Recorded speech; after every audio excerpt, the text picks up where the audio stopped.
अखिलकारणाय श्रीप्राणनाथाय नमस्करोमि। अभ्रमं भङ्गरहितं अजडं विमलं सदा आनन्दतीर्थमतुलं भजे तापत्रयापहं। नौमिन्यायसुधाधिकृत्ये मुनीन् श्रीपादरात्सन्मनीन् व्यासार्यान् विविधागमाब्धिविहरान् श्रीवादिराजानपि वन्दे हंसवरान् रघुत्तमगुरून् वैदग्ध्यवाराम्निधीन् श्रीसत्यव्रतराघवेन्द्रमुनिपान् सद्बोधसत्यानपान् सत्याविघ्नकराब्जोत्थान् पञ्चाशद्वर्षपूजकान् सत्यप्रमोदतीर्थार्यान् नौमिन्यायसुधारतान् शास्त्रेषु पारदर्शानं शास्त्रज्ञेषु च वत्सलं दीनभक्तोद्धारकरं सत्यात्मानं गुरुं भजे। विद्यापीठविधातारं विद्यार्थिवत्सलं वन्दे महामहिमसद्गुरुम् आपादमौलिपर्यन्तं गुरूणाम् आप्तं स्मरेत् तेन विघ्नाः नश्यन्ति सिद्ध्यन्ति च मनोरथाः। हरिः ओम्। ಜೀವೋತ್ತಮರಾದಂತಹ ವಾಯುದೇವರು ಕಲಿಯುಗದ ಪ್ರಭಾವದಿಂದಾಗಿ ಎಲ್ಲ ಕಡೆಗೂ ಕೂಡ ಧರ್ಮ ಅಂತನ್ನೋದು ನಷ್ಟವಾಗಿ ಅಧರ್ಮ ಅಂತನ್ನೋದು ತಾಂಡವವಾಡಬೇಕಾದಾಗ ಯಾರು ಸಜ್ಜನರು ಅಂತಿದ್ದಾರೆಯೋ ಅವರಿಗೂ ಕೂಡ ಅನೇಕ ದುರ್ಮತಗಳಿಂದಾಗಿ ಜ್ಞಾನ ಅಂತನ್ನೋದು ಲೋಪವಾದಾಗ ಆಗ ಆ ಎಲ್ಲ ಸಜ್ಜನರನ್ನು ಕೂಡ ಉದ್ಧಾರ ಮಾಡೋದಕ್ಕಾಗಿ ಕರುಣಾಪೂರ್ಣನಾದಂತಹ ಪರಮಾತ್ಮನ ಆಜ್ಞೆಯಂತೆ ಭೂಮಿಯಲ್ಲಿ ಮಧ್ವಾಚಾರ್ಯರಾಗಿ ಅವತಾರವನ್ನು ಮಾಡಿ ಯಾವ ಗ್ರಂಥಗಳನ್ನು ಓದದೇ ಇದ್ದರೆ ದೇವಾದಿ ದೇವತೆಗಳಿಗೂ ಕೂಡ ಮೋಕ್ಷ ಅಂತನ್ನೋದು ಲಭಿಸೋದಿಲ್ಲವೋ ಅಂತಹ ಶ್ರೇಷ್ಠವಾದಂತಹ 37 ಸರ್ವಮೂಲ ಗ್ರಂಥಗಳನ್ನು ರಚನೆ ಮಾಡಿಕೊಟ್ಟು ಇವತ್ತಿಗೂ ಕೂಡ ವೇದವ್ಯಾಸ ದೇವರ ನಾರಾಯಣನ ಸೇವೆಯನ್ನು ಮಾಡುತ್ತಾ ಮಹಾಬದರಿಯಲ್ಲಿ ತಾವು ಇದ್ದಾರೆ. ಆ ಮಹಾಬದರಿಯನ್ನು ಪ್ರವೇಶ ಮಾಡಿದಂತಹ ಮಹಾಪರ್ವಕಾಲ ಅಂತನ್ನೋದು ಇವತ್ತಿನ ದಿನ. ಅಂತಹ ಈ ಪರ್ವಕಾಲದಲ್ಲಿ ಅನಂತ ಉಪಕಾರವನ್ನು ಮಾಡಿದಂತಹ ಜಗದ್ಗುರುಗಳಾದಂತಹ ಶ್ರೀಮದಾಚಾರ್ಯರ ಸ್ಮರಣೆಯನ್ನು ಮಾಡೋದು ಅತ್ಯಂತ ಅವಶ್ಯಕವಾಗಿದೆ. ಅವರ ಸ್ಮರಣೆಯನ್ನು ನಾವು ಪ್ರತಿದಿನವೂ ಕೂಡ ಅವಶ್ಯವಾಗಿ ಮಾಡಲೇಬೇಕು. ಪ್ರತಿದಿನವಲ್ಲ, ಪ್ರತಿ ಕ್ಷಣವೂ ಕೂಡ ಅವರ ಉಪಕಾರವನ್ನು ಸ್ಮರಣೆ ಮಾಡುತ್ತಾ ಅವರ ಸ್ಮರಣೆಯನ್ನು ಮಾಡಲೇಬೇಕು. ನಾವು ಮಧ್ವವಿಜಯದಲ್ಲಿ ಒಂದು ಪ್ರಸಂಗವನ್ನು ನಾವು ನೋಡುತ್ತೇವೆ.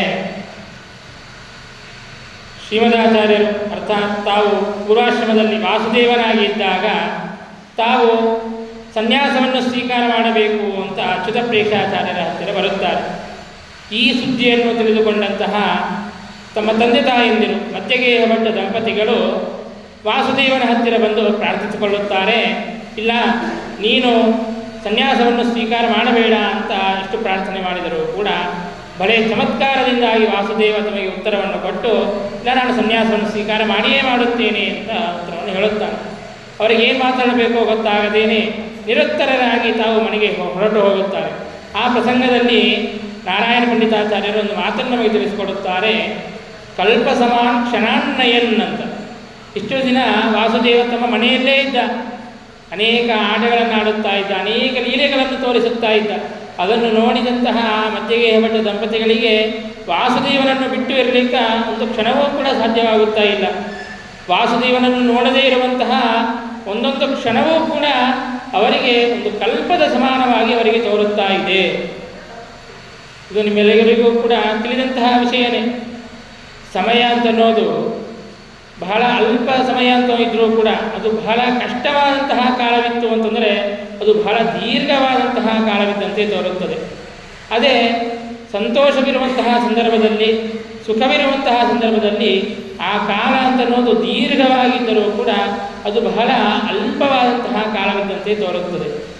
ಅಂದರೆ ಇದರಿಂದಾಗಿ ಯಾಕೆ ಹೇಳಲಿಕ್ಕೆ ಹೊರಟೆ ಅಂತಂದರೆ, ವಾಸುದೇವನನ್ನು ನೋಡದೇ ಇರುವಂತಹ ಕ್ಷಣಗಳು ಸಣ್ಣ ಸಣ್ಣ ಅಲ್ಪವಾದಂತಹ ಕಾಲ, ಆದರೂ ಕೂಡ ವಾಸುದೇವನನ್ನು ನೋಡದೇ ಇದ್ದದರಿಂದಾಗಿ ಅವರಿಗೆ ಅದು ಬಹಳ ಕಾಲವಿದ್ದಂತೆ ಅವರಿಗೆ ಅನಿಸುತ್ತಾ ಇದೆ ಅಂತಂದರೆ ಇದರಿಂದ ನಮಗೇನು ತಿಳಿದು ಬರುತ್ತದೆ?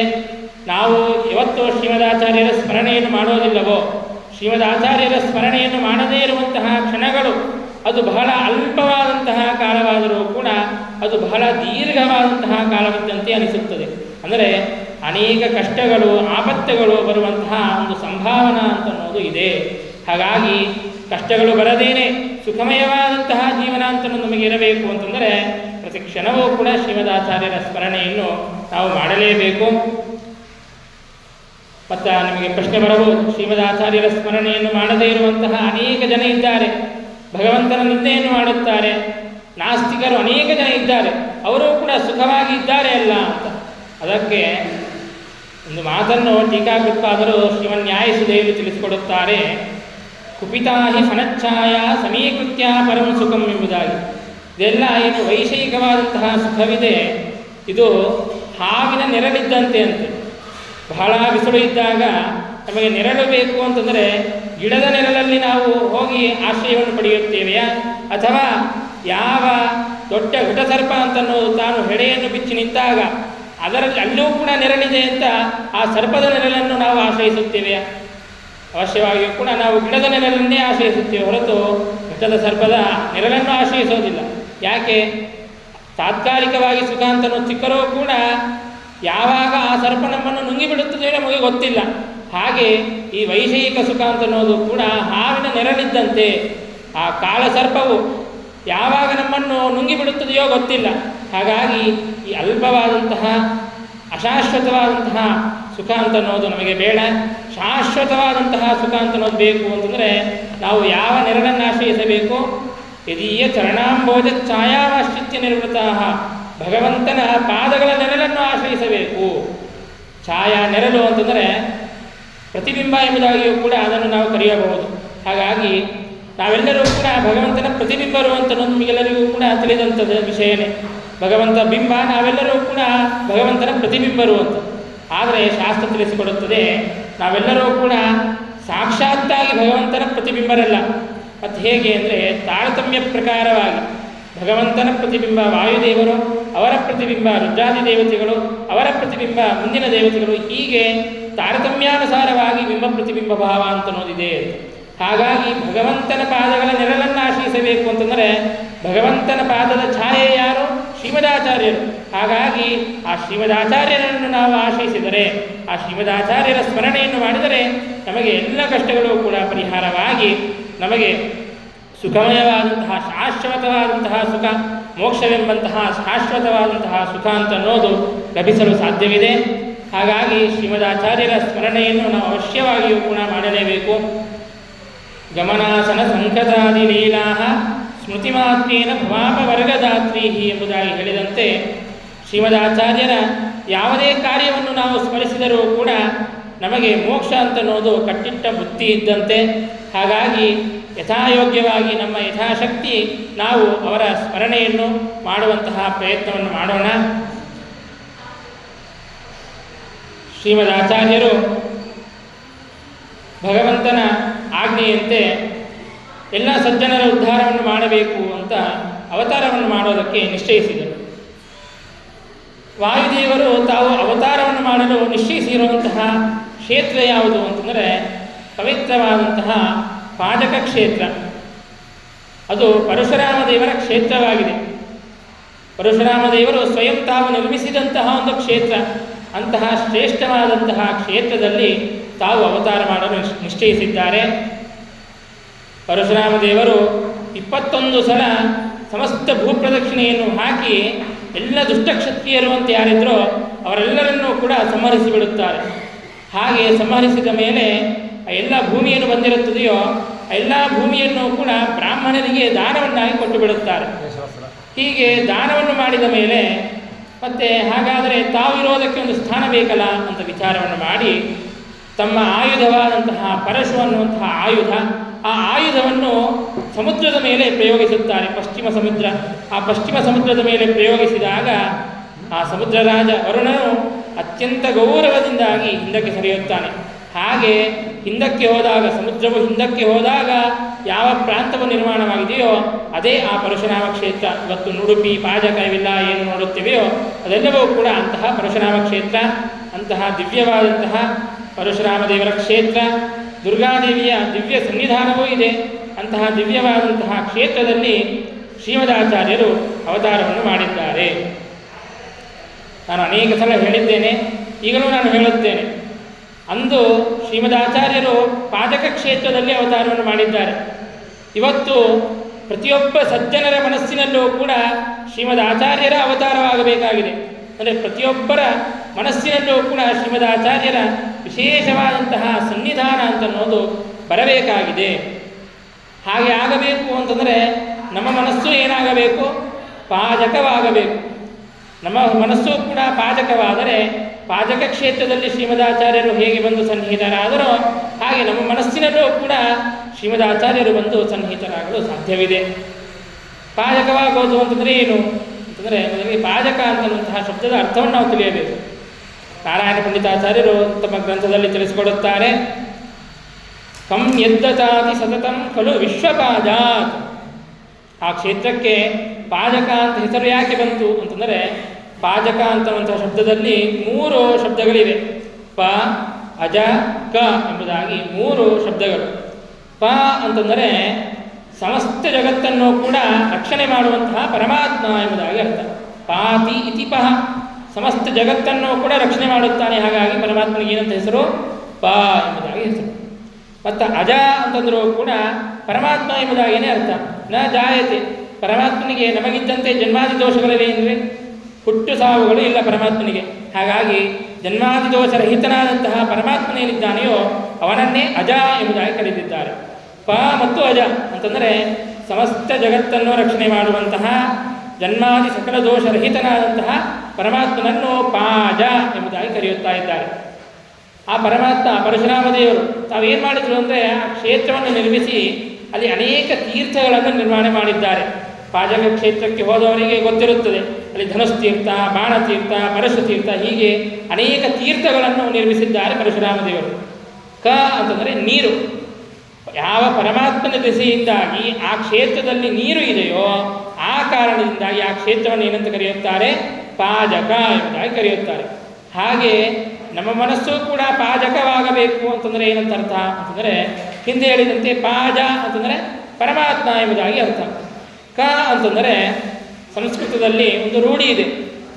ಯಾವ ಶಬ್ದದಿಂದಾಗಿ ನೀರನ್ನು ಕರೆಯುತ್ತಾರೆಯೋ ಅದೇ ಶಬ್ದದಿಂದಾಗಿ ಶಾಸ್ತ್ರವನ್ನು ಕರೆಯುವಂತಹ ರೂಢಿ ಇದೆ. ಆನಂದ ತೀರ್ಥರು ಅಂತಂದರೆ ಆನಂದವನ್ನು ಕೊಡುವಂತಹ ನೀರನ್ನು ಕೊಡುವರಂತ ಅರ್ಥ ಅಲ್ಲ. ಆನಂದವನ್ನು ಕೊಡುವಂತಹ ತೀರ್ಥ ಅಂದರೆ ಶಾಸ್ತ್ರ, ಆ ಶಾಸ್ತ್ರವನ್ನು ರಚನೆ ಮಾಡಿದವರು ಅಂತ ಅರ್ಥ. ಹಾಗಾಗಿ ಕ ಅಂತಂದರೆ ನೀರು ಅಂತ ಅರ್ಥವಿದ್ದಂತೆ ಶಾಸ್ತ್ರ ಅಂತನ್ನುವಂತಹ ಅರ್ಥವನ್ನು ಕೂಡ ಸ್ವೀಕಾರ ಮಾಡಲು ಸಾಧ್ಯವಿದೆ. ಹಾಗಾಗಿ ಪಾಜ ಅಂತಂದರೆ ಪರಮಾತ್ಮ, ಆ ಪರಮಾತ್ಮನ ಶಾಸ್ತ್ರವನ್ನು ಅಂದರೆ ಪರಮಾತ್ಮನ ಸರ್ವೋತ್ತಮತ್ವ, ಸರ್ವೇಶ್ವರತ್ವ, ಸರ್ವಗುಣ ಪೂರ್ಣತ್ವ, ಸರ್ವದೋಷ ದೂರತ್ವಾದಿ ಪ್ರತಿಪಾದಕವಾದಂತಹ ಯಾವ ಸಚ್ಚಾಸ್ತ್ರಗಳಿವೆಯೋ ಆ ಶಾಸ್ತ್ರಗಳನ್ನು ನಾವು ಸದಾ ನಮ್ಮ ಮನಸ್ಸಿನಿಂದಾಗಿ ಚಿಂತಿಸುತ್ತಾ ಇದ್ದರೆ ಆಗ ಶ್ರೀಮದಾಚಾರ್ಯರು ನಮ್ಮ ಮನಸ್ಸಿನಲ್ಲಿ ಬಂದು ಸನ್ನಿಹಿತರಾಗಲು ಸಾಧ್ಯವಿದೆ. ಹಾಗಾಗಿ ನಿರಂತರವಾಗಿ ಭಗವಂತನ ಧ್ಯಾನವನ್ನು ಮಾಡುತ್ತಾ ನಮ್ಮ ಮನಸ್ಸನ್ನು ಪಾಜಕವನ್ನಾಗಿ ಮಾಡಿದರೆ ಆಗ ಅವಶ್ಯವಾಗಿಯೂ ಕೂಡ ಶ್ರೀಮದಾಚಾರ್ಯರು ನಮ್ಮ ಮನಸ್ಸಿನಲ್ಲಿ ಬಂದು ಸನ್ನಿಹಿತರಾಗುತ್ತಾರೆ. ಹೀಗೆ ಮೊದಲನೇದು. ಇನ್ನು ಶ್ರೀಮದಾಚಾರ್ಯರು ಪಾಜಕ ಕ್ಷೇತ್ರದಲ್ಲಿ ಅವತಾರವನ್ನು ಮಾಡಬೇಕು ಅಂತ ನಿಶ್ಚಯಿಸಿದ ಮೇಲೂ ಕೂಡ ತಾವು ಯಾರಲ್ಲಿ ಅವತಾರ ಮಾಡಿದ್ದಾರೆ, ಯಾರ ಉದರದಲ್ಲಿ, ಯಾರ ದೇಹದಲ್ಲಿ ಅವತಾರ ಮಾಡಿದ್ದಾರೆ ಹೇಳ್ರೆ? ಮಧ್ಯಗೇಹ ಭಟ್ಟ ದಂಪತಿಗಳಲ್ಲಿ ತಾವು ಅವತಾರವನ್ನು ಮಾಡಿದ್ದಾರೆ. ಅವರು ಅವತಾರ ಮಾಡಬೇಕು ಅಂತಂದರೆ ಇನ್ನು ಮಧ್ಯಗೇಹ ಭಟ್ಟರು ಸುಮ್ಮನೆ ವಿವಾಹ ಮಾಡಿಕೊಂಡು ಹನಿಮೂನ್ ಅಂತ ವಿಹಾರ ಮಾಡಿಕೊಂಡು ಬಂದರೆ ಹುಟ್ಟಿದವರೇನು? ಸರ್ವಥಾ ಅಲ್ಲ. ಅವರು 12 ವರ್ಷಗಳ ಕಾಲ ಕಠಿಣವಾದಂತಹ ತಪಸ್ಸನ್ನು ಆಚರಣೆ ಮಾಡಿದ್ದಾರೆ. ತೀವ್ರೈಹಿ ಪಯೋವ್ರತ ಮುಖೈಹಿ ವಿವಿಧೈರ್ವ್ರತಾಗ್ರೈಹಿ ಜಾಯಾಪತಿ ಗುಣಗಣಾರ್ಣವ ಪುತ್ರಕಾಮೋ ಸಂಪೂರ್ಣ ಪೂರುಷ ಮತೋಷಯತಾಂ ನಿತಾಂತಂ ದೇವೇರಿತಾವ್ಯಪುರಾದಿತಿ ಕಶ್ಯಪೌತೌ. 12 ವರ್ಷಗಳ ಕಾಲ ಅನೇಕ ಕಠಿಣವಾದಂತಹ ಪಯೋವ್ರತವೇ ಮೊದಲಾದಂತಹ ಅನೇಕ ವ್ರತೋಪವಾಸಗಳನ್ನು ಆಚರಣೆ ಮಾಡಿದ್ದಾರೆ. ಅವರು ಎಷ್ಟು ವ್ರತಗಳನ್ನು ಆಚರಿಸಿದ್ದಾರೆ ಅಂತಂದರೆ ವ್ರತೋಪವಾಸಗಳನ್ನು ಮಾಡಿ ಮಾಡಿ ಮಾಡಿ ಅವರ ದೇಹ ಅಂತನ್ನೋದು ಒಣಗಿದ ಕಟ್ಟಿಗೆ ಇದ್ದಂತೆ ಆಗಿಬಿಟ್ಟಿದೆ. ಶರೀರ ಎಷ್ಟಿ ಎಂಬುದಾಗಿ ಹೇಳುತ್ತಾರೆ. ಹಾಗೆ ಕಟ್ಟಿಗೆ ಇದ್ದಂತೆ ಆಗಿಬಿಟ್ಟಿದೆ. ಆದರೂ ಕೂಡ ಅವರ ದೇಹದಲ್ಲಿ ದಿವ್ಯವಾದಂತಹ ಕಾಂತಿ ಅಂತನ್ನೋದು ಅವರ ದೇಹದಲ್ಲಿ ಭೂರಿವ್ರತ ಪ್ರಭವ ದಿವ್ಯ ಸುಕಾಂತಿಮಂತೋ, ಅತ್ಯಂತ ದಿವ್ಯವಾದಂತಹ ಕಾಂತಿ ಅಂತನ್ನೋದು ಅವರ ದೇಹದಲ್ಲಿ ಕಾಣುತ್ತಾ ಇದೆ. ಅಂದರೆ ಹೀಗೆ 12 ವರ್ಷಗಳ ಕಾಲ ಅನೇಕ ವ್ರತೋಪವಾಸಗಳನ್ನು ಮಾಡುತ್ತಾ ಭಗವಂತನ ಪ್ರೀತಿಯನ್ನು ಸಂಪಾದಿಸಿದ್ದರಿಂದಾಗಿ ವಾಯುದೇವರಂತಹ ಮಹಾ ಜೀವೋತ್ತಮರಾದಂತಹ ದೇವತೆ ಅವರ ಉದರದಲ್ಲಿ ಅವರ ದೇಹದಲ್ಲಿ ಹುಟ್ಟುವಂತೆ ಆಗಿದೆ.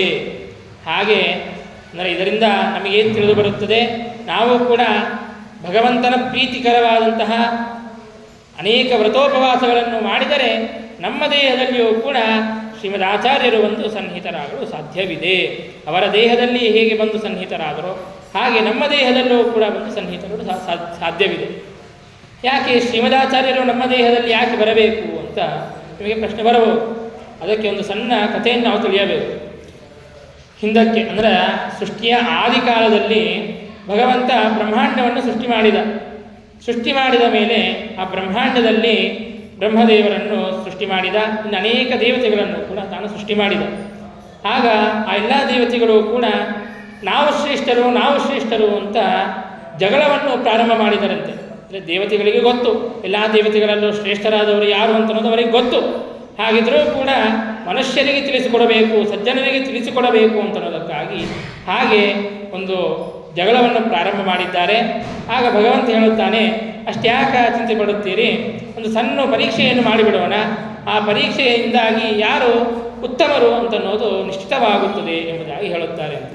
ಆಗ ಬ್ರಹ್ಮದೇವರ ದೇಹವನ್ನೇ ಒಂದು ಪ್ರಯೋಗಶಾಲೆಯನ್ನಾಗಿ ಮಾಡಿ ಹೇಳುತ್ತಾರೆ, ನೋಡ್ರಿ, ನೀವೆಲ್ಲ ಇಂದ್ರಿಯಾಭಿಮಾನಿ ದೇವತೆಗಳಿದ್ದೀರಿ, ನೀವೆಲ್ಲರೂ ಕೂಡ ಆ ಬ್ರಹ್ಮದೇವರ ದೇಹದಿಂದಾಗಿ ಕ್ರಮವಾಗಿ ಹೊರಗೆ ಬರ್ರಿ, ಮತ್ತೆ ಪ್ರವೇಶವನ್ನು ಮಾಡಿ. ಯಾರು ಹೊರಗೆ ಬಂದಾಗ ದೇಹ ಅಂತನ್ನೋದು ಚಲಿಸೋದಿಲ್ಲವೋ, ದೇಹ ಅಂತನ್ನೋದು ನಿಶ್ಚೇಷ್ಟವಾಗಿ ಕೆಳಗೆ ಬಿದ್ದು ಬಿಡುತ್ತದೆಯೋ ಅವರು, ಮತ್ತೆ ಯಾರು ಪ್ರವೇಶ ಮಾಡಿದಾಗ ದೇಹ ಅಂತನ್ನೋದು ಪೂರ್ವದಂತೆ ಚೆನ್ನಾಗಿ ಚೇಷ್ಟೆಯನ್ನು ಮಾಡುತ್ತದೆಯೋ ಅವರು ಉತ್ತಮರು ಅಂತನ್ನೋದು ನಿಶ್ಚಿತವಾಗುತ್ತದೆ ಅಂತ ಈ ರೀತಿಯಾಗಿ ಹೇಳುತ್ತಾರೆ. ಆಗ ಕ್ರಮವಾಗಿ ಮೊದಲಿಗೆ ಚಕ್ಷುರಾಭಿಮಾನಿಯಾದಂತಹ ಸೂರ್ಯನ ಹೊರಗೆ ಬರುತ್ತಾನೆ. ಹಾಗಿದ್ರೂ ಕೂಡ ದೇಹ ಅಂತನ್ನೋದು ಪೂರ್ವದಲ್ಲಿ ಇದ್ದಂತೆಯೇ ಚೆನ್ನಾಗಿ ಇರುತ್ತದೆ. ಶ್ರೋತ್ರಾಭಿಮಾನಿ ದೇವತೆ ಹೊರಗೆ ಬರುತ್ತಾನೆ, ಗ್ರಹಣಾಭಿಮಾನಿ ದೇವತೆ ಹೊರಗೆ ಬರುತ್ತಾನೆ. ಹೀಗೆ ಕ್ರಮವಾಗಿ ಒಬ್ಬೊಬ್ಬ ದೇವತೆಗಳು ಹೊರಗೆ ಬಂದರೂ ಕೂಡ ದೇಹ ಅಂತನ್ನೋದು ಚೆನ್ನಾಗಿ ಹಾಗೆಯೇ ಇರುತ್ತದೆ, ದೇಹಪಾತ ಅಂತನ್ನೋದು ಆಗೋದಿಲ್ಲ. ಆದರೆ ಯಾವ ಕ್ಷಣ ಮುಖ್ಯ ಪ್ರಾಣದೇವರು ಆ ದೇಹದಿಂದಾಗಿ ಹೊರಗೆ ಬರುತ್ತಾರೆಯೋ ಆಗ ಕೂಡಲೇ ಆ ದೇಹ ಅಂತನ್ನೋದು ನಿಶ್ಚೇಷ್ಟವಾಗಿ ಕೆಳಗೆ ಬೀಳುತ್ತದೆ. ಎಲ್ಲ ದೇವತೆಗಳು ಪ್ರವೇಶವನ್ನು ಮಾಡಿದ್ದಾರೆ, ಮುಖ್ಯ ಪ್ರಾಣದೇವರೊಬ್ಬರಿಲ್ಲ. ಹಾಗಿದ್ರೂ ಕೂಡ ದೇಹ ಅಂತನ್ನೋದು ಯಾವ ಚೇಷ್ಟೆಯನ್ನು ಮಾಡಲು ಸಾಧ್ಯವಾಗಲಿಲ್ಲ. ಯಾವಾಗ ಮುಖ್ಯ ಪ್ರಾಣದೇವರು ಒಳಗೆ ಪ್ರವೇಶ ಮಾಡಿದರೋ ಆಗ ಪೂರ್ವದಲ್ಲಿ ಇದ್ದಂತೆ ಮತ್ತೆ ದೇಹ ಅಂತನ್ನೋದು ಜೀವಂತವಾಗಿ ನಿಂತಿದೆ. ಎಲ್ಲ ದೇವತೆಗಳು ಹೊರಗೆ ಹೋಗಿದ್ದಾರೆ, ಮುಖ್ಯ ಪ್ರಾಣದೇವರೊಬ್ಬರೇ ಇದ್ದಾರೆ. ಹಾಗಿದ್ರೂ ಕೂಡ ದೇಹ ಅಂತನ್ನೋದು ಜೀವಂತವಾಗಿ ಇದೆ. ಹಾಗಾಗಿ ಮುಖ್ಯ ಪ್ರಾಣದೇವರೇ ಶ್ರೇಷ್ಠರು ಅಂತನ್ನುವಂತಹ ನಿರ್ಣಯ ಅಂತನ್ನೋದು ಅಲ್ಲಿ ಆಗಿದೆ ಅಂತ ನಾವು ಕೇಳುತ್ತೇವೆ. ಅಂದರೆ ಇದನ್ನು ಯಾಕೆ ಹೇಳಲಿಕ್ಕೆ ಹೊರಟೆ ಅಂತಂದರೆ, ದೇಹದಲ್ಲಿ ಶ್ರೀಮದಾಚಾರ್ಯರು ಮುಖ್ಯ ಪ್ರಾಣದೇವರು ನಮ್ಮ ದೇಹದಲ್ಲಿ ಯಾಕೆ ಅಂತಂದರೆ ನಾವು ಜೀವಂತರಾಗಿ ಇರಬೇಕು ಅಂತಂದರೆ ಆಗ ಶ್ರೀಮದಾಚಾರ್ಯರು ಪ್ರಸನ್ನರಾಗಿ ಅನುಗ್ರಹ ದೃಷ್ಟಿಯಿಂದ ನಮ್ಮ ದೇಹದಲ್ಲಿ ಸನ್ನಿಹಿತರಾಗಿದ್ದರೆ ಆಗ ನಾವು ಜೀವಂತರಾಗಿರಲಿಕ್ಕೆ ಸಾಧ್ಯವಿದೆ. ಮತ್ತು ಹಾಗಾದರೆ ಅನೇಕ ನಾಸ್ತಿಕರು ಇದ್ದಾರೆ, ಅವರ ದೇಹದಲ್ಲಿ ಏನಾದರೂ ಶ್ರೀಮದಾಚಾರ್ಯರು ಪ್ರಸನ್ನ ದೃಷ್ಟಿಯಿಂದ ಇದ್ದಾರೆ, ಹಾಗಿದ್ರೂ ಕೂಡ ಅವರು ಜೀವಂತರಾಗಿ ಇದ್ದೇ ಇದ್ದಾರಲ್ಲ ಅಂತ ಪ್ರಶ್ನೆ ಬಂದರೆ, ಅದಕ್ಕೆ ನಾವು ಇಲ್ಲಿ ನನ್ನ ಅಭಿಪ್ರಾಯ, ಇಲ್ಲಿ ಜೀವಂತವಾಗಿರೋದು ಅಂತಂದರೆ ಸುಮ್ಮನೆ ಶ್ವಾಸೋಚ್ಛ್ವಾಸ ಮಾಡಿಕೊಂಡಿರೋದು ಅಂತ ಅರ್ಥ ಅಲ್ಲ. ಯಾಕೆಂದರೆ ಹಾಗೆ ಪಶು ಪಕ್ಷಿಗಳು ಬದುಕುತ್ತವೆ, ಕೇವಲ ಶ್ವಾಸೋಚ್ಛ್ವಾಸವನ್ನು ಮಾಡಿ ಬದುಕೋದು ಅದೊಂದು ಜೀವನ ಅಂತ ಕರೆಯುತ್ತಾರೆ. ಹಾಗಾಗಿ ಜೀವಂತವಾಗಿರೋದು ಅಂತಂದರೆ ಸ್ಪಿರಿಚುವಲ್ಲಿ ಬದುಕಿರೋದು. ಹಾಗೆ ಜೀವಂತವಾಗಿರಬೇಕು ಅಂತಂದರೆ ಆಗ ಶ್ರೀಮದಾಚಾರ್ಯರ ಸನ್ನಿಧಾನ ನಮ್ಮ ದೇಹದಲ್ಲಿ ಅತ್ಯಂತ ಅವಶ್ಯಕವಾಗಿ ಬೇಕೇ ಬೇಕು. ಈ ಮಾತನ್ನು ಸ್ವಯಂ ಶ್ರೀಮದಾಚಾರ್ಯರೇ ಮಹಾಭಾರತ ತಾತ್ಪರ್ಯ ನಿರ್ಣಯದಲ್ಲಿ ತಿಳಿಸಿಕೊಡುತ್ತಾರೆ. ಯಸ್ತೆ ಕಥಾಸೇವಕ ಏವ ಸರ್ವದಾ ಸದಾ ರತಿಸ್ತೈಯಚಲೈಕ ಭಕ್ತಿ ಸಜೀವಮಾನೋ ನ ಪರಃ ಕಥಂಚಿತ್ ತಜ್ಜೀವನಂ ಮೇ ಸ್ವಧಿಕಂ ಸಮಸ್ತಾತ್ ಅಂತ. ರಾಮಾಯಣದ ಪ್ರಸಂಗದಲ್ಲಿ ಎಲ್ಲ ಯುದ್ಧವೆಲ್ಲ ಆದ ಮೇಲೆ ರಾಮಚಂದ್ರ ದೇವರು ಎಲ್ಲ ಕಪಿಗಳಿಗೂ ಕೂಡ ಅನೇಕ ವರಗಳನ್ನು ಕೊಡುತ್ತಾರೆ. ಕೊಟ್ಟ ಮೇಲೆ ಹನುಮಂತ ದೇವರಿಗೂ ಕೂಡ ಕೇಳುತ್ತಾರೆ, ಹನುಮಂತ, ಬಹಳ ಸೇವೆಯನ್ನು ಮಾಡಿದ್ಯಪ್ಪ, ಎಲ್ಲರಿಗಿಂತಲೂ ಕೂಡ ಹೆಚ್ಚಿನ ಸೇವೆಯನ್ನು ಮಾಡಿದ್ದು ನೀನೇ, ಹಾಗಾಗಿ ನಿನಗೇನು ಬೇಕು ಅದನ್ನು ಕೇಳು ಅಂತ ಕೇಳಿದಾಗ ಅದಕ್ಕೆ ಹನುಮಂತ ದೇವರು ಉತ್ತರವನ್ನು ಕೊಡುತ್ತಾರೆ, ಸದಾ ನಿನ್ನ ಕಥೆಯನ್ನು ಕೇಳುವಂತೆ ಆಗಲಿ, ಹೇಳುವಂತೆ ಆಗಲಿ, ಸದಾ ನಿನ್ನಲ್ಲಿ ದೃಢವಾದಂತಹ ಅನನ್ಯವಾದಂತಹ ಭಕ್ತಿಯನ್ನು ಕೊಡು, ಹೀಗೆ ಇಂತಹ ಜೀವನವನ್ನು ನನಗೆ ಪ್ರಸಾದಿಸು. ಯಾಕೆ ಅಂತಂದರೆ ಯಾರು ಈ ರೀತಿಯಾಗಿ ಜೀವಿಸುತ್ತಾರೆಯೋ ಅವರೇ ನಿಜವಾಗಿ ಬದುಕಿದಂತೆ. ಯಾರು ಈ ರೀತಿಯಾಗಿ ಇರೋದಿಲ್ಲವೋ ಅವರು ಬದುಕಿಯೂ ವ್ಯರ್ಥ, ಅವರು ಜೀವಚ್ಛವಗಳಿದ್ದಂತೆ. ಹಾಗಾಗಿ ಅಂತಹ ಜೀವನವನ್ನು ನನಗೆ ಪ್ರಸಾದಿಸುವಂಥ ಪ್ರಾರ್ಥನೆಯನ್ನು ಮಾಡುತ್ತಾರೆ ಅಂತನ್ನುವಂತಹ ಮಾತನ್ನು ಕೇಳುತ್ತೇವೆ. ಹಾಗಾಗಿ ಜೀವಂತರಾಗಿರೋದು ಅಂತಂದರೆ ಆ ರೀತಿಯಾಗಿ ಜೀವಂತರಿರಬೇಕು. ಭಗವಂತನಲ್ಲಿ ಭಕ್ತಿಯನ್ನು ಮಾಡುತ್ತಾ ಸದಾಕಾಲದಲ್ಲಿ ಭಗವಂತನ ಕಥೆಯನ್ನು ಕೇಳುತ್ತಾ ಜೀವಂತವಾಗಿ ಇದ್ದರೆ ಆಗ ನಮ್ಮ ಜೀವನ ಸಾರ್ಥಕವಾಗುತ್ತದೆ. ಹಾಗಾಗಿ ಅಂತಹ ಜೀವನ ನಮಗೆ ಬರಬೇಕು ಅಂತಂದರೆ ಆಗ ಶ್ರೀಮದಾಚಾರ್ಯರ ಸನ್ನಿಧಾನ ಇಲ್ಲದೇನೆ ನಮಗೆ ಬರಲಿಕ್ಕೆ ಸಾಧ್ಯವಿದೆಯಾ?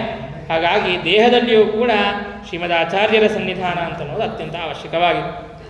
ಆಮೇಲೆ ಇನ್ನೊಂದು ಪ್ರಸಿದ್ಧವಾದಂತಹ ಪ್ರಾರ್ಥನೆಯನ್ನು ಮಾಡುವಂತಹ ಶ್ಲೋಕ ನಿಮಗೆಲ್ಲರಿಗೂ ಬಂದೇ ಬರುತ್ತದೆ ಅಂತ ಅಂದುಕೊಳ್ಳುತ್ತೇನೆ. ವಾಣಿತೆ ಕರವಾಣ್ಯೆಂಬ ಚರಣೋ ಹೃದಿ ಸರ್ವದ ಮದ್ವಾಕ್ಯ ಸರಣಿರ್ಭೂಯ ಶ್ರೀಮದಾಚಾರ್ಯ ಭಾವಗ. ಸರಸ್ವತೀ ದೇವಿಯನ್ನು ಪ್ರಾರ್ಥನೆ ಮಾಡುವಂತಹ ಶ್ಲೋಕ.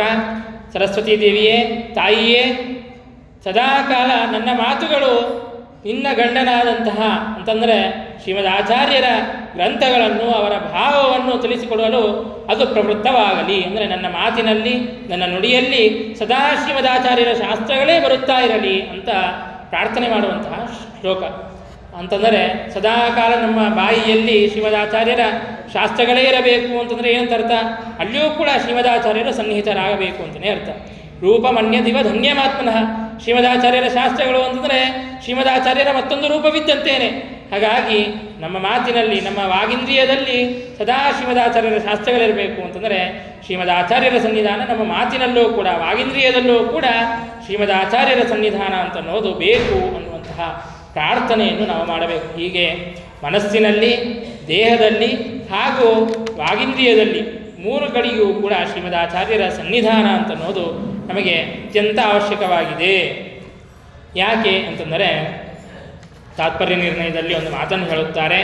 ಎಲ್ಲ ರಾಮಾಯಣ ಯುದ್ಧವೆಲ್ಲ ಮುಗಿದ ಮೇಲೆ ರಾಮಚಂದ್ರ ದೇವರು ಕಪಿಗಳನ್ನು ಕುರಿತು ಹೇಳುತ್ತಾರೆ ಅಂತ. ನೀವೇನು ಸೇವೆಯನ್ನು ಮಾಡಿದ್ದೀರೋ ಇದು ಬಹಳ ಚೆನ್ನಾಗಿ ನೀವು ಸೇವೆಯನ್ನು ಮಾಡಿದ್ದೀರಿ.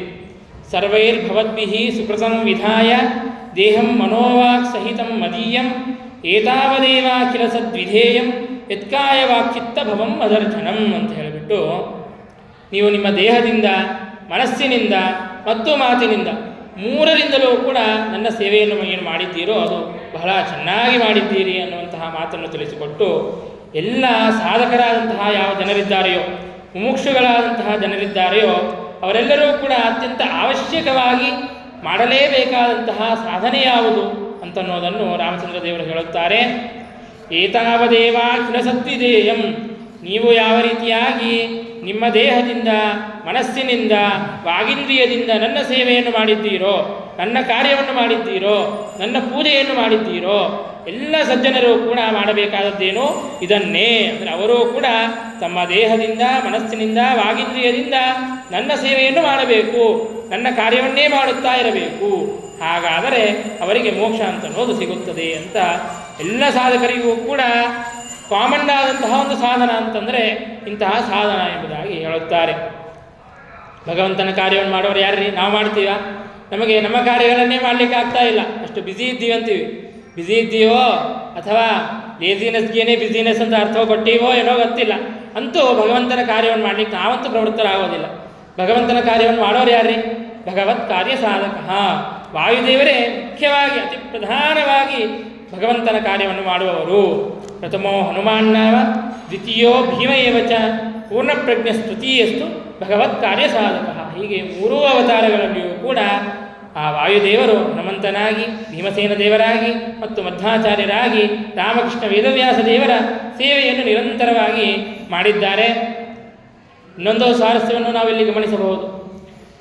ಹನುಮಂತ ದೇವರು ಅರ್ಥಾತ್ ವಾಯುದೇವರು ತಾವು ಹನುಮಂತನ ರೂಪದಿಂದಲೇ ಮೂರೂ ಸೇವೆಯನ್ನು, ಅಂದರೆ ರಾಮಾವತಾರದಲ್ಲಿ, ಕೃಷ್ಣಾವತಾರದಲ್ಲಿ, ವೇದವ್ಯಾಸ ದೇವರ ಅವತಾರದಲ್ಲಿ ಮೂರೂ ಸಂದರ್ಭದಲ್ಲೂ ಕೂಡ ಹನುಮಂತನ ರೂಪದಿಂದಲೇ ತಾವು ಸೇವೆಯನ್ನು ಮಾಡಲು ಸಾಧ್ಯವಿತ್ತು.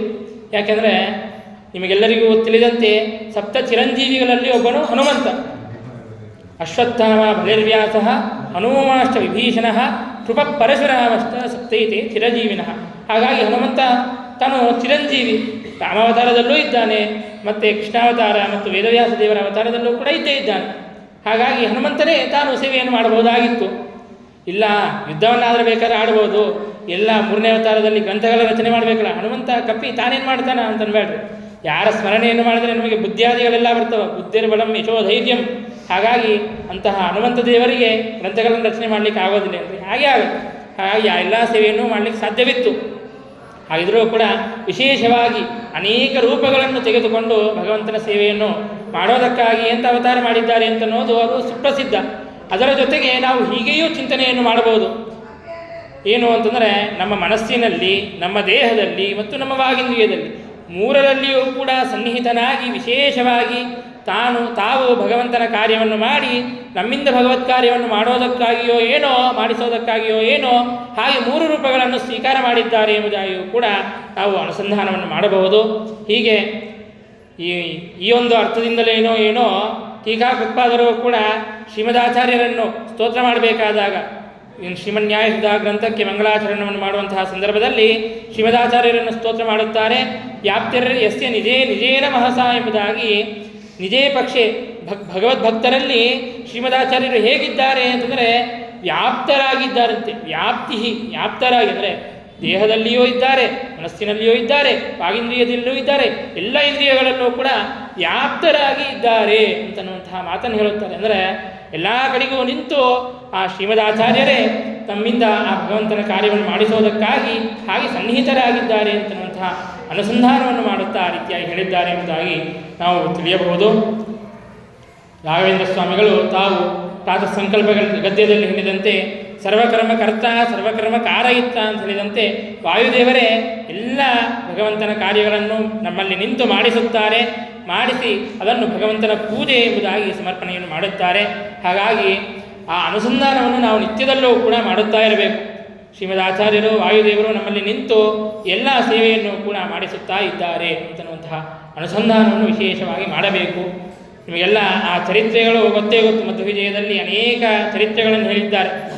ಉಚ್ಚಾವಚ ಏನ ಸಮಸ್ತ ಚೇಷ್ಟಾ ಕಿಂತತ್ತ ಚಿತ್ರಂ ಚರಿತಂ ನಿವೇದ್ಯಂ ಕಿಂತೋತ್ತಮ ಶ್ಲೋಕ ಶಿಖಾಮಣೀನ ಮನೋವಿಶುದ್ಧಿ ಚರಿತಾನುವಾದ. ಜಗತ್ತಿನಲ್ಲಿ ಏನೇನು ಕಾರ್ಯಗಳು ನಡೆಯುತ್ತಿವೆಯೋ, ಸಮಸ್ತ ಜೀವರಾಶಿಗಳು ಮಾಡುವಂತಹ ಏನೇನು ಚೇಷ್ಟೆಗಳಿವೆಯೋ ಅದೆಲ್ಲವೂ ಕೂಡ ಮುಖ್ಯ ಪ್ರಾಣದೇವರೇ ನಿಂತು ಮಾಡಿಸುವುದು. ಹಾಗಾಗಿ ಶ್ವಾಸೋಚ್ಛ್ವಾಸವನ್ನು ಆರಂಭಿಸಿ ಪ್ರತಿಯೊಂದು ಯಾವುದು ಅತ್ಯಂತ ಸುಲಭವಾಗಿದೆ, ಏನೂ ಶ್ರಮವಿಲ್ಲ ಅಂತ ಅಂದುಕೊಳ್ಳುತ್ತೇವೆ. ಶ್ವಾಸೋಚ್ಛ್ವಾಸವನ್ನು ಮಾಡಲಿಕ್ಕೆ ನಿಮಗೇನು ಶ್ರಮ ಆಗುತ್ತೇನ್ರಿ? ಓಡಾಡಬೇಕು, ರನ್ನಿಂಗ್ ಮಾಡಬೇಕು ಅಂತಂದರೆ ನಿಮಗೆ ಸ್ವಲ್ಪ ಶ್ರಮವಾಗ್ಬೋದು. ಶ್ವಾಸೋಚ್ಛ್ವಾಸ ಮಾಡಲಿಕ್ಕೆ ಯಾರಿಗಾದರೂ ಶ್ರಮವಾಗ್ತಾ ಇದೆ. ಆದರೂ ಕೂಡ ಶ್ರೀಮದಾಚಾರ್ಯರ ವಾಯುದೇವರ ಅನುಗ್ರಹವಿಲ್ಲದೇ ಇದ್ದರೆ, ಅವರ ಪ್ರೇರಣೆ ಇಲ್ಲದೇ ಇದ್ದರೆ ಶ್ವಾಸೋಚ್ಛ್ವಾಸವನ್ನು ಮಾಡಲಿಕ್ಕೆ ಸಾಧ್ಯವಿಲ್ಲ. ಯಾರಾದರೂ ಶ್ವಾಸೋಚ್ಛ್ವಾಸವನ್ನು ನಿಲ್ಲಿಸಿದಾಗ ಮತ್ತೆ ನೀವು ಅವರಿಗೆ ಶ್ವಾಸ ಕೊಟ್ಟು ತೋರಿಸ್ರಿ, ಸಾಧ್ಯವಿದೆಯಾ? ಸಾಧ್ಯವೇ ಇಲ್ಲ. ಅಂತಹ ಅತೀ ಸಣ್ಣ ಕಾರ್ಯವನ್ನು ಪ್ರಾರಂಭಿಸಿ ಜಗತ್ತಿನಲ್ಲಿ ಏನೇನು ಅತ್ಯಂತ ಆಶ್ಚರ್ಯಕರವಾದಂತಹ ಸಂಗತಿಗಳನ್ನು ಕಾರ್ಯಗಳನ್ನು ನೋಡುತ್ತೇವೆಯೋ ಅದೆಲ್ಲವೂ ಕೂಡ ಮುಖ್ಯ ಪ್ರಾಣದೇವರ ಕಾರ್ಯವೇ. ಇದರಲ್ಲಿ ಕಿಂಚಿತ್ತೂ ಸಂದೇಹವಿಲ್ಲ. ನಮಗಲ್ರಿ, ದೇವಾದಿ ದೇವತೆಗಳಿಗೆ ಮುಖ್ಯ ಪ್ರಾಣದೇವರ ಅನುಗ್ರಹವಿಲ್ಲದೆ ಇದ್ದರೆ ಸಣ್ಣ ಕಾರ್ಯವನ್ನು ಕೂಡ ಮಾಡಲಿಕ್ಕೆ ಸಾಧ್ಯವಾಗುವುದಿಲ್ಲ. ಹನುಮಂತ ದೇವರ ಚರಿತ್ರೆಯಲ್ಲಿ ನಮಗೆ ಕೇಳುತ್ತೇವೆಲ್ಲ, ಎಲ್ಲರಿಗೂ ಪ್ರಸಿದ್ಧವಾದಂತಹ ಕತೆ. ಹನುಮಂತ ದೇವರು ಸೂರ್ಯನನ್ನು ನುಂಗೋದಕ್ಕೆ ಹೋದಾಗ ಇಂದ್ರನು ವಜ್ರಪ್ರಹಾರವನ್ನು ಮಾಡುತ್ತಾನೆ. ಆಗ ವಾಯುದೇವರು ತಾವು ಕುಪಿತರಾಗಿ ಯಾರಿಗೂ ಕೂಡ ಶ್ವಾಸೋಚ್ಛ್ವಾಸವಾಗದೇ ಇದ್ದಂತೆ ನಿರೋಧವನ್ನು ಮಾಡಿಬಿಡುತ್ತಾರೆ. ಎಲ್ಲ ದೇವತೆಗಳು ಮನುಷ್ಯರು ಎಲ್ಲರೂ ಕೂಡ ಕಕ್ಕಾಬಿಕ್ಕಿ ಆಗಿಬಿಡುತ್ತಾರೆ. ಆಗ ಮತ್ತೆ ಬ್ರಹ್ಮದೇವರು ಹೋಗಿ ಎಲ್ಲ ದೇವತೆಗಳನ್ನು ಕೂಡ ಕರೆದುಕೊಂಡು ಹೋಗಿ ಅನೇಕ ವರಗಳನ್ನು ಹನುಮಂತ ದೇವರಿಗೆ ಕೊಟ್ಟಾಗ ಆಗ ಮತ್ತೆ ಎಲ್ಲರಿಗೂ ಕೂಡ ಶ್ವಾಸೋಚ್ಛ್ವಾಸವಾಗುವಂತೆ ಮಾಡಿದ್ದಾರೆ ಅಂತ ಕೇಳುತ್ತೇವೆ. ಹೀಗೆ ಪ್ರತಿಯೊಂದು ಸಣ್ಣ ಕಾರ್ಯವಂತ ಆರಂಭಿಸಿ ದೊಡ್ಡ ದೊಡ್ಡ ಕಾರ್ಯಗಳಂತೇನಿವೆ, ಅತ್ಯಂತ ಆಶ್ಚರ್ಯಕರವಾದಂತಹ ಕಾರ್ಯಗಳು ಅಂತೇನಿವೆ, ಅದೆಲ್ಲವೂ ಕೂಡ ಹನುಮಂತ ದೇವರ ಪ್ರೇರಣೆಯಿಂದಾಗಿ, ವಾಯುದೇವರ ಪ್ರೇರಣೆಯಿಂದಾಗಿ, ಶ್ರೀಮದ್ ಆಚಾರ್ಯರ ಪ್ರೇರಣೆಯಿಂದಾಗಿ ನಾವು ಮಾಡುತ್ತೇವೆ. ಹಾಗಾಗಿ ನಮಗೆ ಭಗವಂತನ ಕಾರ್ಯವನ್ನು ಮಾಡಲಿಕ್ಕೆ ಎಲ್ಲಿ ಇಲ್ಲದೇ ಇರುವಂತಹ ಆಳಸಿ, ಲೇಜಿನೆಸ್, ಬೇರೆ ಎಲ್ಲ ಕಾರ್ಯಗಳನ್ನು ಉತ್ಸಾಹದಿಂದ ಮಾಡ್ತೀವಿ. ಆದರೆ ಭಗವಂತನ ಕಾರ್ಯದಲ್ಲಿ ಮಾತ್ರ ಸ್ವಲ್ಪ ನಾವು ವಿಳಂಬವನ್ನು ಮಾಡುತ್ತೇವೆ, ಮಾಡಬೇಕು ಅಂತ ಪ್ರವೃತ್ತರಾಗೋದಿಲ್ಲ. ಹಾಗಾಗಿ ನಾವು ವಾಯುದೇವರಲ್ಲಿ ವಿಶೇಷವಾಗಿ ಪ್ರಾರ್ಥನೆಯನ್ನು ಮಾಡಿಕೊಳ್ಳಬೇಕು. ಎಲ್ಲ ಕಪಿಗಳೆಲ್ಲರೂ ಕೂಡ ಸೇರಿ ತಾವು ಸೀತಾನ್ವೇಷಣಕ್ಕೆ ಅಂತ ಹೋದ್ರಂತ. 4 ದಿಕ್ಕಿಗೆ 4 ಗುಂಪು ಹೋದ್ವಂತೆ. ಹನುಮಂತ ದೇವರು, ಅಂಗದ ಇವರೆಲ್ಲರೂ ಕೂಡ ಸೇರಿಕೊಂಡು ದಕ್ಷಿಣ ದಿಕ್ಕಿಗೆ ಬಂದಿದ್ದಾರೆ. ಬಂದಾಗ ಹುಡುಕುತ್ತಾ ಬರುತ್ತಾ ಇದ್ದಾರೆ. ಎಲ್ಲಿ ಗುರುತೇ ಸಿಗುತ್ತಾ ಇಲ್ಲ. ಅದು ಯಾವುದೋ ಒಂದು ದಿವ್ಯವಾದಂತಹ ಗುಹೆ ಬಂದಿದೆ. ಆಗ ಅಲ್ಲಿ ಸುಷೇನ ಅಂಗದನ ಮಾವ ಸೋದರ ಮಾವ ತಾನು ಹೇಳ್ತಾ ಇದ್ದಾನೆ, ಇಲ್ಲ ನಾವಿನ್ನೇನು ಇಲ್ಲಿ ಸೀತಾನ್ವೇಷಣಕ್ಕೆ ಹೋಗೋದು ಬೇಡ, ಎಲ್ಲಿ ಇದ್ದಾರೆ ಅಂತ ಅನ್ನೋದು ನಮಗೆ ಗೊತ್ತಿಲ್ಲ, ಮತ್ತು ತಿರುಗಿ ಸುಗ್ರೀವನ ರಾಜ್ಯಕ್ಕೂ ಹೋಗೋದು ಬೇಡ. ಯಾಕೆಂತಂದರೆ ಸುಗ್ರೀವಾಜ್ಞೆ ಅಂತಂದರೆ ಯಾರನ್ನು ಉಲ್ಲಂಘಿಸಿದ್ರು ಅಂತಂದರೆ ಸುಗ್ರೀವ ತಾನು ವಿಚಾರವನ್ನೇ ಮಾಡ್ತಿರಲಿಲ್ಲ ಅಂತ, ತಾನು ಸಂಹಾರವನ್ನೇ ಮಾಡೋದು. ಹಾಗಾಗಿ ತಾನೇನು ಸಮಯವನ್ನು ಕೊಟ್ಟಿದ್ದಾನೆ ಆ ಸಮಯವೂ ಮೀರಿ ಹೋಗಿದೆ, ನಮಗೆ ಸೀತೆಯೂ ಸಿಕ್ಕಿಲ್ಲ, ಹಾಗೆ ನಮಗೇನು ಬೇಕು, ನಮಗೊಂದು 4 ಹಣ್ಣು ಸಿಕ್ಕರೆ ಸಾಕು, ಇಲ್ಲೇ ಗಿಡಗಳಲ್ಲಿ ಆರಾಮಾಗಿ ಹಣ್ಣುಗಳನ್ನು ತಿಂದುಕೊಂತ ಇದ್ದು ಬಿಡೋಣ ಅಂತ ಹೇಳುತ್ತಾರಂತೆ. ಆಗ ಹನುಮಂತ ದೇವರು ಹೇಳ್ತಾರಂತೆ, ಧ್ರುವಂ ಬಲೇನಾಭಿ ಕಾರಯಾಮಿ, ನೀವು ಮಾಡದೇ ಇದ್ದರೆ, ನೀವು ರಾಮಕಾರ್ಯವನ್ನು ಮಾಡೋದಿಲ್ಲ, ಸೀತಾನ್ವೇಷಣೆಯನ್ನು ಮಾಡೋದಿಲ್ಲ ಅಂತಂದರೆ ನಡೆಯೋದಿಲ್ಲ. ನನ್ನ ಮಾತು ಕೇಳಿ ಸೀದಾ ನಡೆದರೆ ಸರಿ, ಇಲ್ಲದೇ ಇದ್ದರೆ ನಿಮಗೆ ಶಾಸನವನ್ನು ಮಾಡಿಯಾದರೂ ನಾನು ನಿಮ್ಮನ್ನು ಆ ರಾಮ ಕಾರ್ಯದಲ್ಲಿ ತೊಡಗಿಸುತ್ತೇನೆ ಅಂತ ಹೇಳುತ್ತಾರೆ ಅಂತೆ.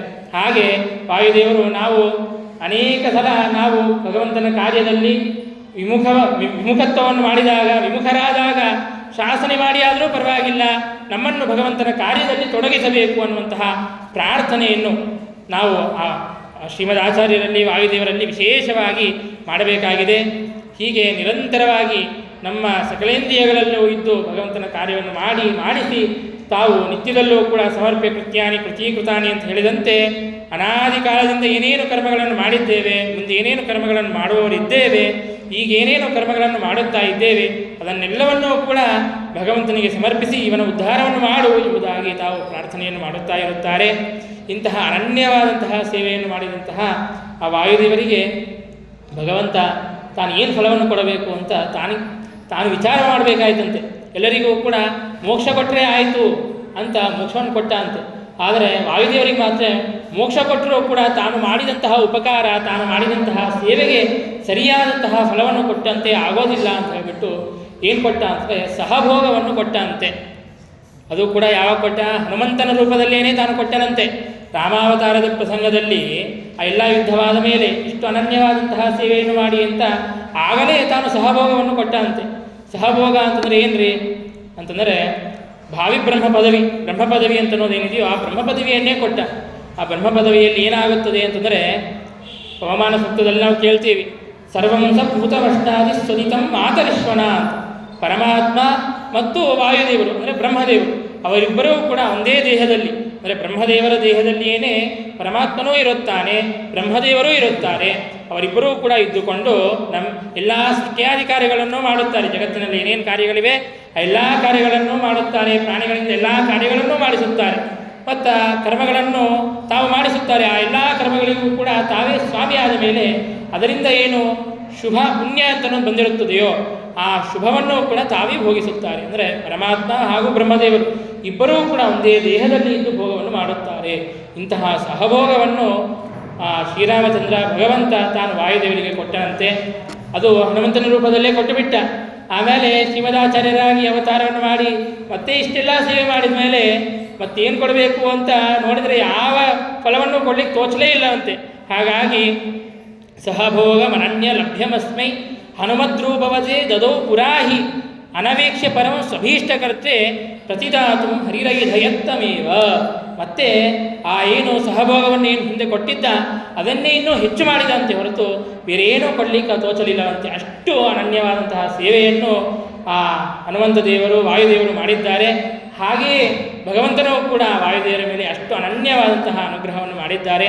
ಅಂತಹ ಭಗವಂತ ಹಾಗೂ ವಾಯುದೇವರು ನಮ್ಮಿಂದ ಅನೇಕ ಸತ್ಕಾರ್ಯಗಳನ್ನು ಮಾಡಿಸಿ ಅವರಿಗೆ ಪ್ರಿಯವಾದಂತಹ ಕಾರ್ಯಗಳನ್ನು ಮಾಡಿಸಿ ಆ ಕಾರ್ಯಗಳನ್ನೆಲ್ಲವನ್ನು ಕೂಡ ಭಗವಂತನಲ್ಲಿ ವಾಯುದೇವರು ಸಮರ್ಪಣೆ ಮಾಡಬೇಕು ಅಂತ ನಾವು ಪ್ರಾರ್ಥನೆಯನ್ನು ಮಾಡಬೇಕು. ಅನೇಕ ಜನರನ್ನು ನಾವು ನೋಡ್ತಾ ಇರ್ತೀವಿ, ಹಿಂದಕ್ಕೆ ಪದ್ಮಶ್ರೀ ಅವೆಲ್ಲ ಅವಾರ್ಡ್ಗಳನ್ನು ಇಸ್ಕೊಂಡಿರ್ತಾರೆ. ಅವಾರ್ಡ್ ಇಸ್ಕೊಂಡ ಮೇಲೆ ಯಾವುದೋ ತಪ್ಪನ್ನು ಮಾಡಿದರು ಅಂತಂದರೆ ಅವಾರ್ಡನ್ನು ಮತ್ತೆ ಹಿಂದಕ್ಕೆ ತೆಗೆದುಕೊಂಡು ಬಿಡುತ್ತಾ ಇರ್ತಾರೆ. ಆದರೆ ಈ ವಾಯುದೇವರ ವಿಷಯದಲ್ಲಿ ಅದು ವಿಪರೀತವಾಯಿತು. ಹಿಂದನೇ ಸಹಭೋಗವನ್ನು ಕೊಟ್ಟಿದ್ದ ಪರಮಾತ್ಮ ಇನ್ನೂ ಮತ್ತು ವಿಶೇಷ ಸೇವೆ ಮಾಡಿದ್ದರಿಂದಾಗಿ ಆ ಭೋಗವನ್ನು, ಆ ಸಹಭೋಗವನ್ನು, ಆ ಫಲವನ್ನು ಇನ್ನೂ ಅಧಿಕವನ್ನಾಗಿ ಮಾಡಿದ್ದಾನೆ. ಅಂತಹ ಅನನ್ಯವಾದಂತಹ ಸೇವೆಯನ್ನು ಮಾಡುವಂತಹ ವಾಯುದೇವರು ನಮ್ಮಿಂದಲೂ ಕೂಡ ಯಥಾಯೋಗ್ಯವಾಗಿ ಯಥಾಶಕ್ತಿಯಾಗಿ ಆ ಸೇವೆಯನ್ನು ಮಾಡಿಸಬೇಕು. ನಿರಂತರವಾಗಿ ಆ ಸತ್ಯಾಸ್ತ್ರಗಳ ಶ್ರವಣವಾಗುವಂತೆ ಆ ಮತಿಯನ್ನು ಕೊಟ್ಟು ನಮ್ಮನ್ನು ಉದ್ಧಾರವನ್ನು ಮಾಡಬೇಕು ಎಂಬುದಾಗಿ ಆ ವಿಶೇಷವಾದಂತಹ ಪ್ರಾರ್ಥನೆಯನ್ನು ಬೇರೆ ಸುಖಗಳನ್ನು ಅವೆಲ್ಲವನ್ನೂ ಕೂಡ ಬೇಡಬೇಕಾಗಿಲ್ರಿ. ನಾವು ದುಃಖ ಬೇಕು ಅಂತ ಪ್ರಾರ್ಥನೆ ಮಾಡ್ತೀವ, ಹಾಗಿದ್ರೂ ಕೂಡ ದುಃಖ ಬಂದೇ ಬರುತ್ತಿಲ್ಲ. ಹಾಗೆ ಸುಖನೂ ಕೂಡ ಬಂದೇ ಬರುತ್ತದೆ. ಚಕ್ರವತ್ ಪರಿವರ್ತಂತೆ ದುಃಖಾನಿಚ ಸುಖಾನಿಚ. ಹಾಗಾಗಿ ಸುಖಕ್ಕಾಗಿ ನಾವು ಬೇಡಬೇಕಾಗಿಲ್ಲ. ಬೇಡಬೇಕಾಗಿದ್ದರೆ ಭಗವಂತನಲ್ಲಿ ಭಕ್ತಿಯನ್ನು ಬೇಡಬೇಕು, ಆ ಭಗವಂತನ ಜ್ಞಾನವನ್ನು ಕೊಡುವಂಥ ಪ್ರಾರ್ಥನೆ ಮಾಡಬೇಕು. ಆ ಒಂದು ವಿಶಿಷ್ಟವಾದಂತಹ ಪ್ರಾರ್ಥನೆಯನ್ನು ಇಂತಹ ಪರ್ವಕಾಲದಲ್ಲಿ ಆ ಶ್ರೀಮದಾಚಾರ್ಯರ ಸ್ಮರಣೆಯನ್ನು ಮಾಡುತ್ತಾ ಆ ಶ್ರೀಮದಾಚಾರ್ಯರ ಅಂತರ್ಯಾಮಿಯಾದಂತಹ ಪರಮಾತ್ಮನಲ್ಲಿ ವಿಶೇಷವಾದಂತಹ ಭಕ್ತಿಯನ್ನು ಜ್ಞಾನವನ್ನು ನಾವು ಪ್ರಾರ್ಥನೆ ಮಾಡೋಣ ಎಂಬುದಾಗಿ ಹೇಳುತ್ತಾ 2 ಮಾತುಗಳನ್ನು ಮುಕ್ತಾಯ ಮಾಡುತ್ತಾ ಇದ್ದೇನೆ. ಇಂತಹ ಅವಕಾಶವನ್ನು ಕೊಟ್ಟಿರುವಂತಹ ಪ್ರಸನ್ನಾಚಾರ್ಯರಿಗೆ ಹಾಗೂ ನರಸಿಂಹಾಚಾರ್ಯರು ಹಾಗೂ ಮಧ್ವೇಶಾಚಾರ್ಯರು, ಇನ್ನು ಇಲ್ಲಿನ ಎಲ್ಲ ಟ್ರಸ್ಟ್ ಮೆಂಬರ್ಸ್ ಅಂತ ಏನಿದ್ದಾರೆ ಅವರೆಲ್ಲರಿಗೂ ಕೂಡ ಅನೇಕ ಧನ್ಯವಾದಗಳನ್ನು ನಾನು ಸಮರ್ಪಣೆ ಮಾಡುತ್ತಾ ಇದ್ದೇನೆ. ಹಾಗೆ ನೀವೆಲ್ಲರೂ ಕೂಡ ಇಷ್ಟು ಮಧ್ವನವಮಿಯನ್ನು ಆ ಉತ್ಸವವನ್ನು ಸೆಲೆಬ್ರೇಟ್ ಮಾಡೋದಕ್ಕಾಗಿ ನೀವೆಲ್ಲರೂ ಕೂಡ ಬಂದಿದ್ದೀರಿ. ಅನೇಕ ಭಜನೆಯನ್ನು ಮಾಡಿದ್ದೀರಿ, ಮಧ್ವವಿಜಯ ಪಾರಾಯಣವನ್ನು ಮಾಡಿದ್ದೀರಿ. ಈ ಮಾರ್ಗದಲ್ಲಿ ಇದ್ದೀರಿ ಅಂತಂದರೆ ಆ ಶ್ರೀಮದ್ ಆಚಾರ್ಯರೇ ನಿಮ್ಮನ್ನು ಈ ಮಾರ್ಗದಲ್ಲಿ ಕರೆದುಕೊಂಡು ಬಂದಿದ್ದಾರೆ ಅಂತನಂತಹ ವಿಷಯದಲ್ಲಿ ಸಂದೇಹವಿಲ್ಲೇ ಇಲ್ಲ. ಹಾಗಾಗಿ ಇನ್ನೂ ವಿಶೇಷವಾಗಿ ಆ ಕಾರ್ಯಗಳನ್ನು ನಮ್ಮಿಂದ ಮಾಡಿಸಲಿ ಎಂಬುದಾಗಿ ಪ್ರಾರ್ಥನೆಯನ್ನು ಮಾಡುತ್ತಾ ಹೇಳಿದಂತಹ 2 ಮಾತುಗಳಲ್ಲಿ ಏನಾದರೂ ಗುಣಗಳಿದ್ದರೆ ಅದು ನಮ್ಮ ಗುರುಗಳಿಗೆ ಸೇರುತ್ತದೆ, ಏನಾದರೂ ದೋಷಗಳಿದ್ದರೆ ಅದು ನನ್ನದು ಎಂಬುದಾಗಿ ಹೇಳುತ್ತಾ 2 ಮಾತುಗಳನ್ನು ಮುಕ್ತಾಯ ಮಾಡುತ್ತಾ ಇದ್ದೇನೆ. ಭಾರತೀಯ ಮುಖ್ಯ ಪುರಾಣ ಅಂತರ್ಗತ ಶ್ರೀಕೃಷ್ಣ ವಸ್ತು ಅನೇನ ಭಾವ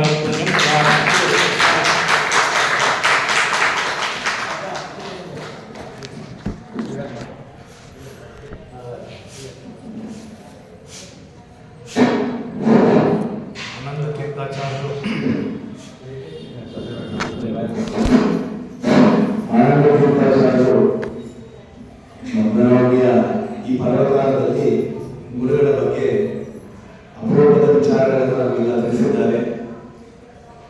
ಹಾಗಾಗಿ ಅವರಿಗೆ ನಮ್ಮ ಈ ಸಮಿತಿಯ ಪರವಾಗಿ ನಮ್ಮ ಪ್ರದೇಶಾಚಾರ್ಯರು ಇವರೆಲ್ಲ ಸದಸ್ಯರ ಪರವಾಗಿ ಅವರಿಗೆ ಅನಂತ ಧನ್ಯವಾದಗಳನ್ನು ತಿಳಿಸ್ತಾ